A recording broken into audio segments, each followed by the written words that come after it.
Welcome into Week 8 of the LL Football Update Show, sponsored by Kegel's Produce. He is Jeff Reinhart. I'm John Walk. We're out here at Lebanon for the first time on the show. Yeah. Cedars off to a hot start. Very hot start. Three-way tie for first in Section 3. Lebanon, Lancaster Catholic, and Donegal. How about that?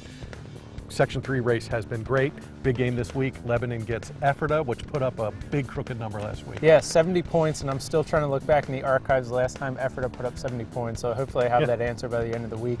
I'm predicting a lot of passing in this game. Coming in, Ephrata quarterback Caden Kiefer and Lebanon quarterback Isaiah Rodriguez. They are two of only 9 LL quarterbacks with at least 1,100 passing yards so far, and two of only 8 LL quarterbacks with at least 12 passing touchdowns, so there is a potential for a lot of crooked numbers. And by the way, Lebanon 5-2 overall, their best 7-game start since 2008. So best 7-game start in 11 years now. So yeah, they're playing well, and they're going to try to keep it rolling this Friday. So with that said, we stopped out here, chatted with a couple Cedars players, Alex Rufe and Gerry Allen, along with Coach Yonchiuk. So for that, we throw to LNP video reporter Danielle Zokowski. Danielle, take it away.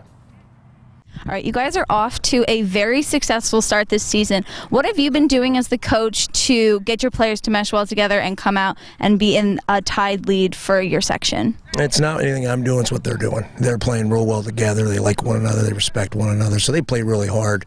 As long as I don't screw it up, they're going to be fine because they just really love to compete. And you've had a lot of success on your defense. What have you guys done to stop the ball? Well, we have a good coach. He gives us a good plan every week for every team.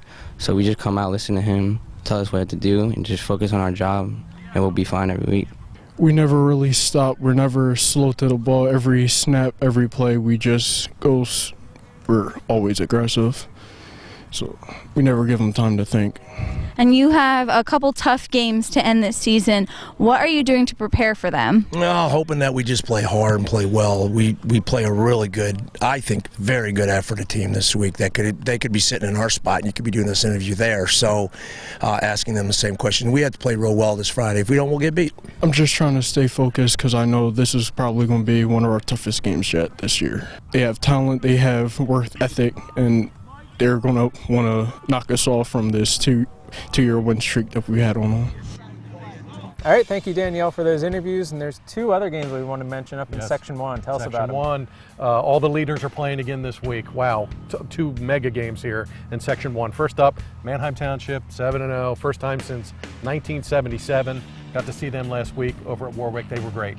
28-7, beat the Warriors straight up fair and square.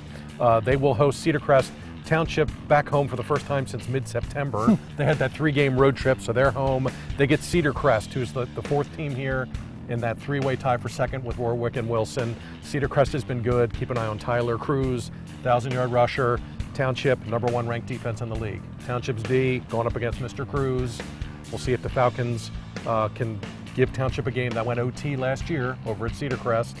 Township pulled that one out 16-10 in OT. Other big game, John and I will see you in West Lawn on Friday for Warwick at Wilson. Anxious to see how the Warriors bounce back. It was the first time this year, that they lost and didn't do a ton offensively. Township's defense really shut them down, just the 1 touchdown. Kept McCracken under wraps, didn't complete a very good percentage. Anxious to see how Warwick snaps back after last week. Wilson, just fine last week after falling to Township the week before. They snapped back, beat Hempfield by 35. Mason Leonard rushed for 180. So Wilson seems to have their mojo back after the Township game. Big game there. They're both 6-1 with 1 loss in the section. John and I will see you Friday for Warwick at Wilson Week 8 football. All right, and for more in-depth analysis on all of Friday's 12 LLE games, feel free to check out the football page on LancasterOnline, listen to Jeff's weekly football podcast, pick up a copy of Friday's newspaper and turn to the sports section.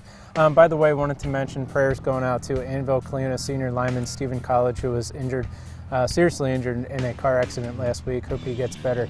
And again, we'll have reporters out at all 12 of Friday's games, so feel free to follow along on the scoreboard on Lancaster Online or pick up a copy of Saturday's newspaper to get a recap of all those games in action. All right, thanks to the Lebanon Cedars for having us out. For Jeff Reinhart, I'm John Walk. We'll catch you next week.